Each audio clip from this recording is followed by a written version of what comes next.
Waiter. Yes, sir? I'll have some sliced tongue, a lettuce and tomato salad with Roquefort dressing, and a bottle of cold Pabst Blue Ribbon. Yes, sir. Finest beer served anywhere.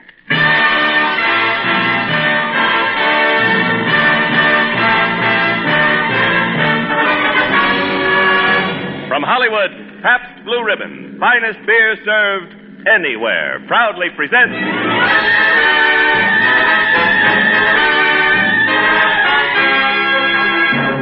Screen Directors Playhouse. Production, Love Crazy. Director, Jack Conway. Star, William Powell.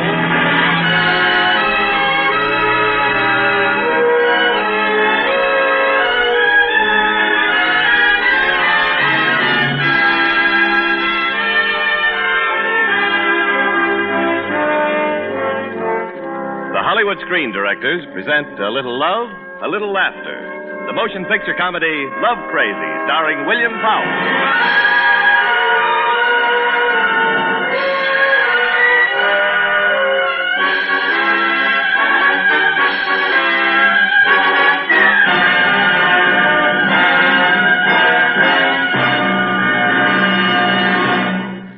The pressure of picture making has prevented the director of Love Crazy, Mr. Jack Conway, from introducing his own film story tonight. However, our star, William Powell, won't escape the watchful eye of a screen director. As a matter of fact, our guest director has been watching him ever since 1929, when he directed Bill Powell in one of his first talking pictures, The Canary Murder Case. And now, ladies and gentlemen, the team of director and star is united again as we introduce Mr. Malcolm St. Clair.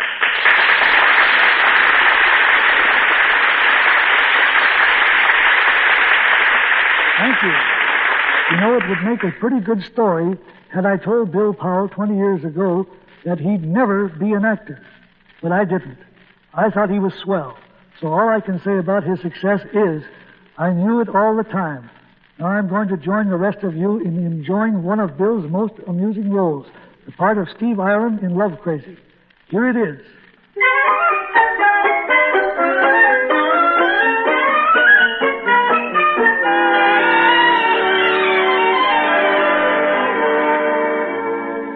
Once upon a time, a man named Steve Ireland lived with his wife Susan in the Winston Towers apartments. They lived in apartment 12A, and they were very, very happy. After 4 years of marriage, they still talked like this. Darling, I love you. And I love you. And I love you. Life at apartment 12A was excruciatingly sweet. And then one day, into apartment 11A moved Isabel, Steve's old girlfriend. 12A, 11A. Wow! Why, it's Steve Ireland! Isabel Grayson. Well, come on in and share my elevator. You going down? Yes. Oh, Steve, I haven't seen you since you broke my heart and married the other woman. You're looking scrumptious. Really? I wasn't even trying. What are you doing here? I live here. Then we're neighbors. I just moved in. Where's your apartment? 12A. I'm right below you, 11A. Oh, brother. Remember that if you ever want to borrow a cup of sugar. Oh, yes. Got your package. Oh, thanks, Stevie boy. It's just some stockings I'm taking out to exchange. Want to come with Mama? Oh, Mama better keep her meat hooks off Stevie boy. You know, I'm still married, kiddo. 4 years. Today's the anniversary. Happy? Deliriously. I'm going out to buy Susan a gift for the great occasion. Ooh. Ah, elevator trouble. Well, I never did this before. Hey, looks like we're jammed. What do we do now, lower the lifeboats? Hey, look. There's a hatch right there at the top of this thing. We're only a couple of feet below the floor. If we climb up, all we have to do is open the outside doors and crawl out. Through the top? Yeah, here. Look, I'll open the hatch. Now, if you can stand on my shoulders. Well, here, put my package in your pocket. Yeah, okay, I'll give you a boost. Oh, well, I better take my shoes off. I don't want to stab you to death. Oh, yeah, give them here. I never did look good in footprints. Now, oopsie daisy. No, take it easy now. Now, can you get those doors open? I think so. Give me a push.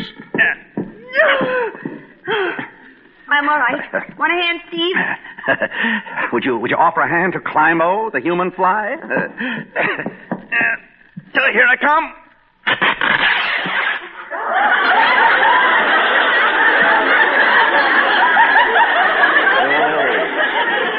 Stevie boy. The human fly just ripped his pants. Well, I'm a fine mess. Covered with grease, pants all torn. Great way to launch an anniversary evening. We'll just tell your wife you were bitten by a mad dog. Say, stop snarling. All my other clothes are in the cleaners. What'll I do? Well, you might start by going back to your apartment. Very well, I will. Goodbye, Isabel. Oh, Steve. What? Don't look now, but your slip is showing. Tattletale. Ah, Mr. Ireland. Hiya, Professor Klugel. I'm in a rush. But, Mr. Ireland, what happened to you? I was bitten by a mad elevator. What did you do to make it mad? Excuse me, Professor. That dopey professor always snooping around. Stephen, you're back. Stephen, darling, what's happened? The elevator jammed. Oh, good heavens, you're a mess. Why, you haven't looked like this since you used to date Isabel Grayson. Well, as a matter of fact, I met Isabel in the elevator. Stephen. Uh-huh. She's living here in the building. You look like you renewed acquaintances in a mixmaster. Well, you see, the elevator jammed. It never jammed before. Well, it did this time, and there we were. Yes? Oh, Mr. Ireland. Who is it?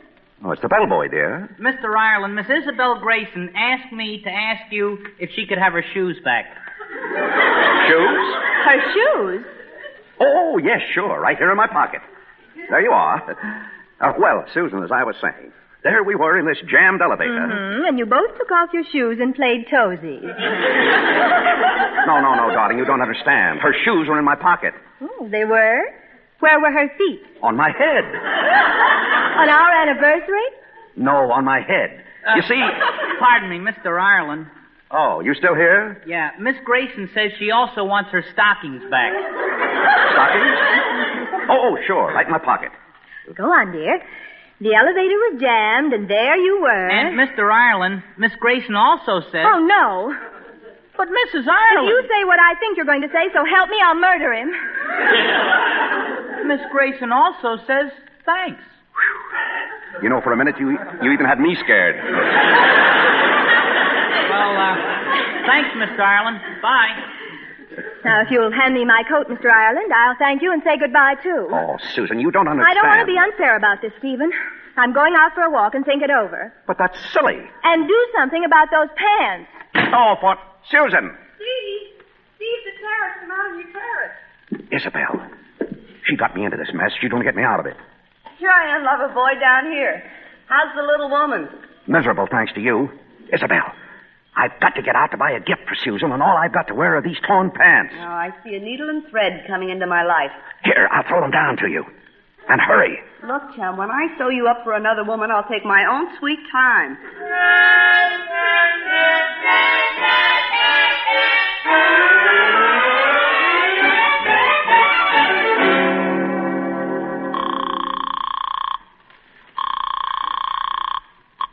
Hello?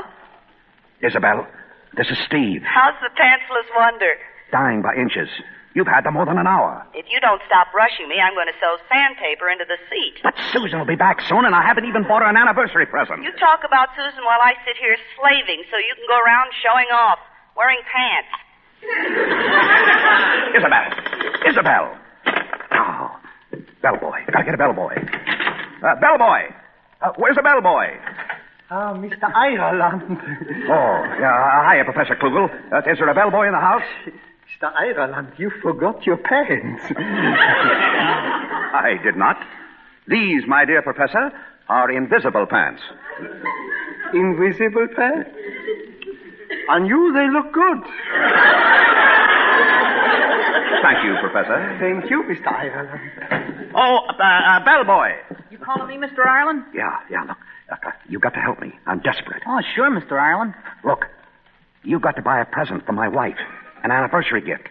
I don't care what it is. Just use your own taste. But get one and get it fast. Oh, and if my wife's here, for goodness sake, don't let her know that you bought it. Just cover it up some way when you give it to me. Right, Mr. Ireland.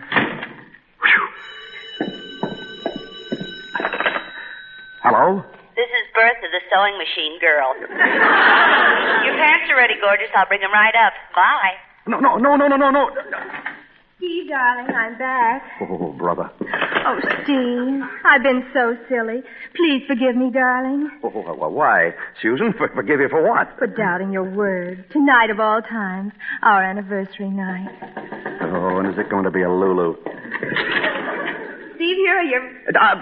Sorry, but we don't want any. Who was it, dear? Oh, Fuller Brush Man. Oh. Yeah, I just gave him a taste of his own medicine. Quick brush.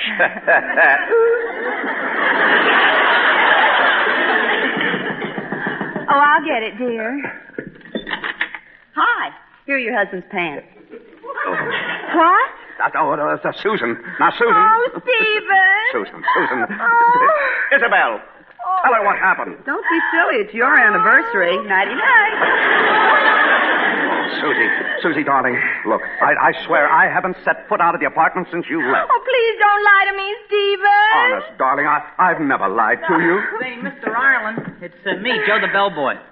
Oh, you didn't leave the apartment? Not for a second. Mr. Ireland, this parcel. Go away, get lost. But you just left it in the elevator. Oh, please, Susan, don't cry. Look, Susan, it's for you. It's your anniversary present. I don't want it. No, here, I'll open it. What did you buy, Joe? I never did have much taste, Mr. Ireland. Well, this is a fine time to tell me. It's a cushion. A nice purple satin cushion with a motto on it. Oh, good Lord. Look, dear, isn't it lovely? Oh, it's hideous. See, there's writing on it. Yeah, go ahead, Susan, read it. Bless our happy home. Bless our happy home.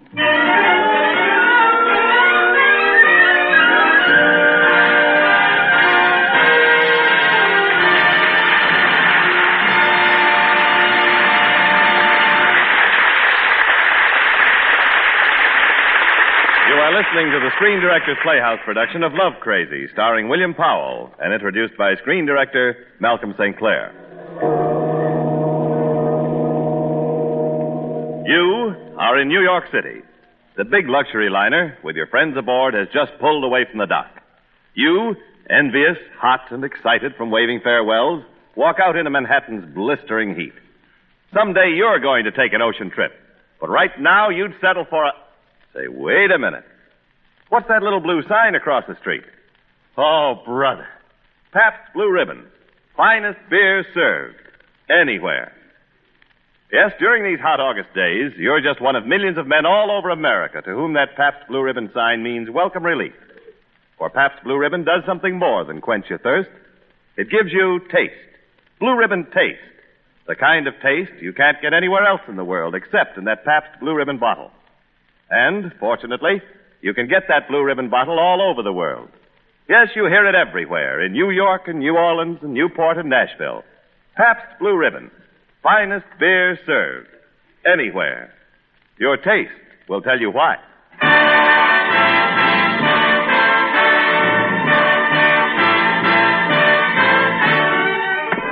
Now, back to the Screen Directors Playhouse production of Love Crazy, starring William Powell.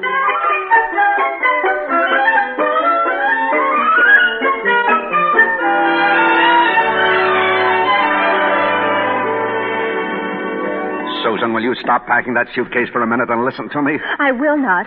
I'm leaving you, Stephen, for good. Believe me, Susan. I've wanted to believe you with all my heart, but ever since Isabel Grayson came back into your life, you've told nothing but lies. That ridiculous story about the elevator getting stuck. But and your word that you hadn't left the apartment. And her coming up here with your... Susie, I have not told you one single lie. You see? There you go again. I love you, baby. There's no such thing as a marriage based on deceit, Stephen. I'm getting a divorce. Oh, Susan, please. I'll raise your allowance. Ha! Pat. Well, Stephen, have you any brilliant last words? I refuse to talk until I see my lawyer.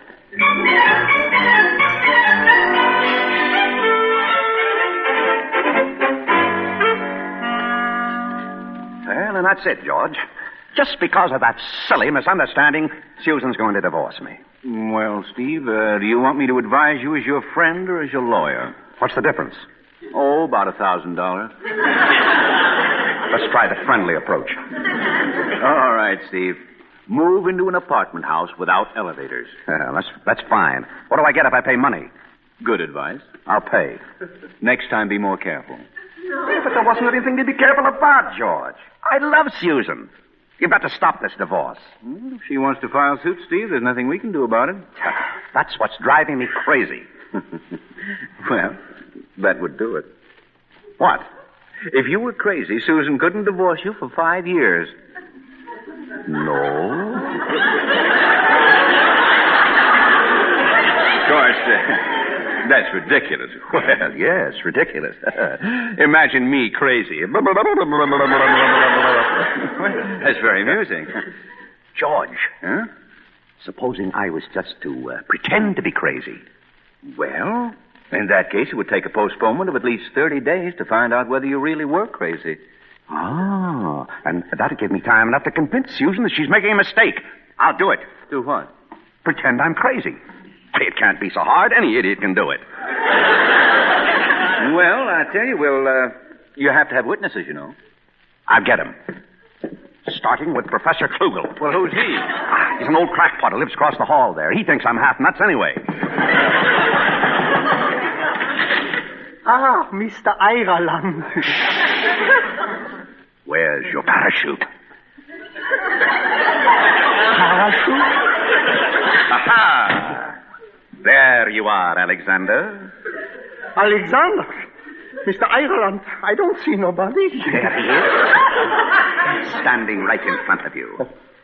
Alexander, you insulted me once. Now take it back. No, don't move, or I'll shoot. But, Mr. Ireland, I gotta go now. Don't go. All right, Alexander. Take it back. Ah, so you won't take it back. Then take this. Bang. Mr. Ireland. He's dead. Well, Professor, what do you think of that? You know, I think he was crazy not to take it back. Good night, Mr. Ireland. Professor Klugel, where are you going? Oh, that's right. You came to see me. Good night, Professor. Good afternoon, Mr. Ireland. Here we go gathering nuts in May, nuts in May, nuts in May. Mr. Ireland. I'm a squirrel and you're a girl, and all the world's a great big world. Here we go gathering nuts in May, nuts in May.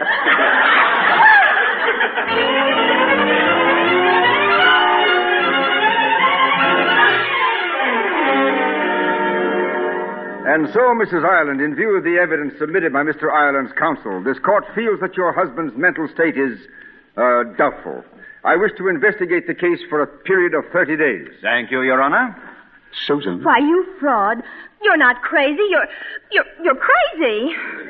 I have only one statement to make. Yes? All right. If you want to be crazy, you can be good and crazy. Now, see here, Mrs. Ireland. Your Honor, isn't there such a thing as a lunacy commission to decide cases of this sort? Yes, you can ask for a ruling by the commission. It has the power to declare a person legally insane. Now, wait a minute. George. Oh, lunacy schmoonacy. What do you care, Steve? You've got your 30 days and you haven't got anything to fear from the commission. I haven't. Well, of course not. You're sane, aren't you? Right. Bring on the lunacy commission.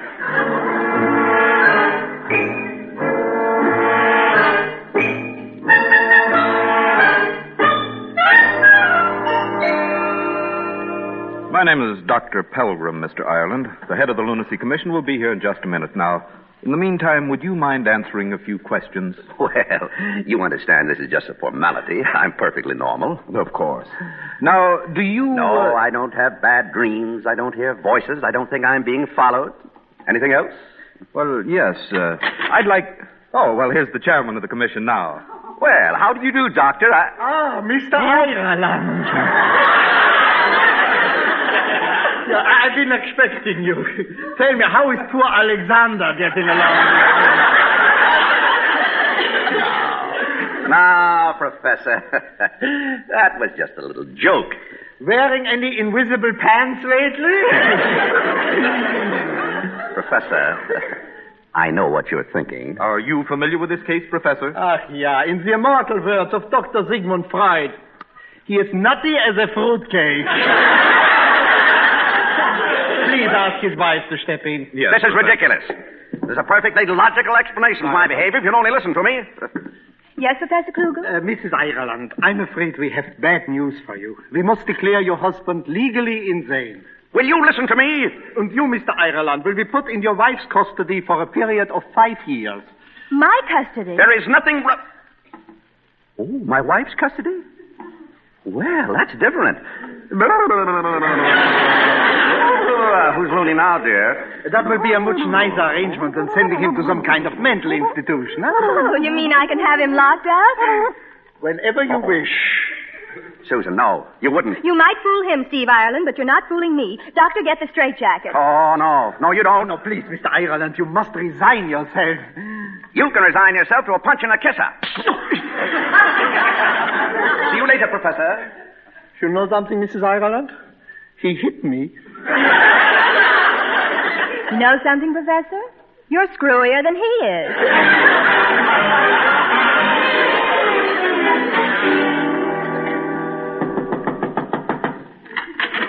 Steve, what in the world is... Isabel, I want a word with you.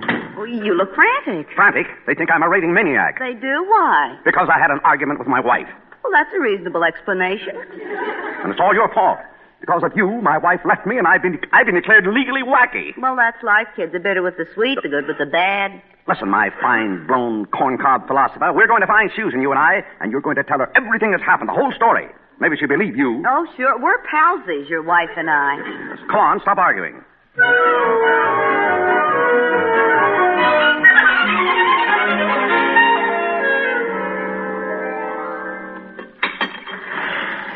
You know, Steve, I kind of hate to leave this elevator. It has so many touching memories.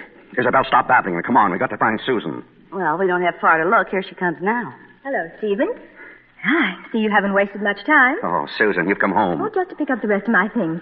You needn't worry about your sudden attack of insanity any longer. I explained the whole thing to the professor, and our divorce is going through. Susan, Isabel and I have some explaining to do, haven't we, Isabel? You said a mouthful, Buster. If you kindly leave the elevator, I'd like to go up. I'm not leaving until you hear our side of the story. Very well. Listen, Mrs. Ireland, I admit that things look a bit sketchy, but Steve's been a model husband. There, see? It all happened because the elevator jammed. I've been riding this elevator for 4 years, and it's never jammed yet. Listen, lady, nobody's trying to steal your spouse. As a matter of fact, I wouldn't have him on a bet. You see, dear, she wouldn't have me on a... Oh, you wouldn't, huh? Well, as far as that goes, I'll have you know that Steve has some very fine qualities. Well, certainly I have. Oh, shut up. Well, you can have him, the jerk. He isn't either a jerk. Certainly not. Will you keep your big yap shut? The whole thing was perfectly innocent. The elevator jammed. That's impossible. These elevators never jam. They never jam. I suppose we're just stopping for a hamburger. This is the last laugh I've always dreamed about. Steve, Stephen, I was wrong. Is this proof in us?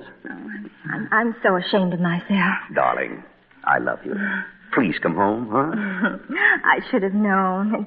Isabel, I owe you an apology. Honest, Isabel, that's me. Steve, hurry up and kiss her. We're stopped because my shoe's wedged in the elevator door.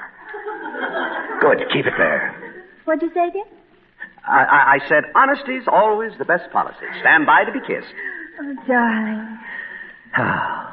You see, dear, the elevator's all right again, just like us. Well, it might be all right with you, but my shoe just fell down the elevator shaft. Her shoe? Stephen, how did that... Shh. Don't ask questions, dear. Just trust your husband. Oh, brother.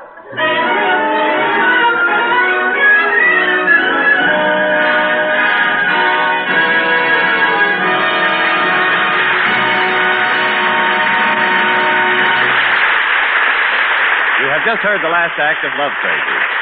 In a moment, our star, William Powell, and screen director Malcolm St. Clair will return to the microphone. If you were to win one of those radio contests where the prize is a trip to Hollywood with a chance to visit the studios and the homes of movie stars, well, you'd get the surprise of your life. you'd find that most of the picture people, even the glamorous stars, lead modest, simple lives, just like you and me. On these hot summer weekends, for instance, the chances are you'd find them out in the backyard under a shady tree with their neighbors and friends, playing gin rummy or just chatting over bottles of cold Pabst Blue Ribbon beer. Everything in perfect taste. Blue Ribbon taste. And it's that Blue Ribbon taste that makes this internationally famous beer so popular, not only here in Hollywood, but all over America. Yes, you hear it everywhere. In North Carolina's picturesque mountain resorts, in Los Angeles' popular eating places, in Wyoming's famous national parks. Pabst Blue Ribbon, finest beer served anywhere. Your taste will tell you why.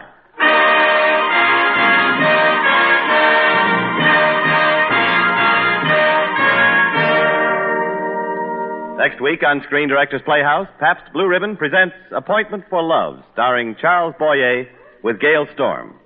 Now, here again is tonight's star, William Powell, and screen director Malcolm St. Clair.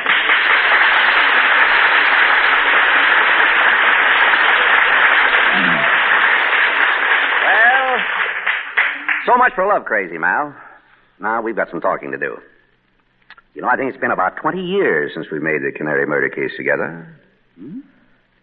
That was just about our first venture into talking pictures. And, brother, I was scared stiff. Oh, afraid of those microphones? Sure, it was okay for you with all your stage experience, but I've never worked with anything but cameras. But the way you used those cameras made motion picture history, Mal. I know that even back in 1929, having Malcolm St. Clair in the director's chair was one of the greatest privileges an actor could receive. Well, thanks, Bill. Thanks very much.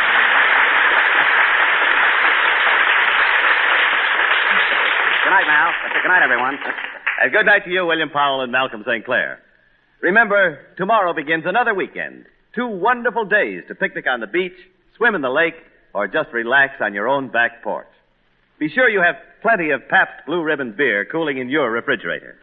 Enjoy your holiday with friends and neighbors and Pabst Blue Ribbon. Finest beer served anywhere. Your taste will tell you why. Love Crazy was presented by arrangement with Metro-Goldwyn-Mayer, producers of The Great Sinner, starring Gregory Peck, Ava Gardner, and Melvin Douglas. William Powell also appeared by arrangement with Metro-Goldwyn-Mayer, who soon will release Madame Bovary, starring Jennifer Jones, James Mason, and Van Heflin. Included in tonight's cast were Mary Shipp as Susan Ireland, Gloria Blondell as Isabel Grayson, and Hans Conried, Gil Stratton, Herbert Rawlinson, Bill Johnstone, and Dan Ritz. Love Crazy was adapted for radio by Richard Allen Simmons, and original music was composed and conducted by Henry Russell. Screen Directors Playhouse was produced by Howard Wiley, with dramatic direction by Bill Carnes. Portions of tonight's broadcast were transcribed. Listen again next week when Pabst Blue Ribbon presents Screen Directors Playhouse, production Appointment for Love, director William Seiter, star Charles Boyer. Screen Directors Playhouse is brought to you by the Pabst Brewing Company of Milwaukee, Wisconsin, Newark, New Jersey, and Peoria, Illinois, and sent your way with the best wishes of the Pabst Blue Ribbon dealers from coast to coast. James Wallington speaking.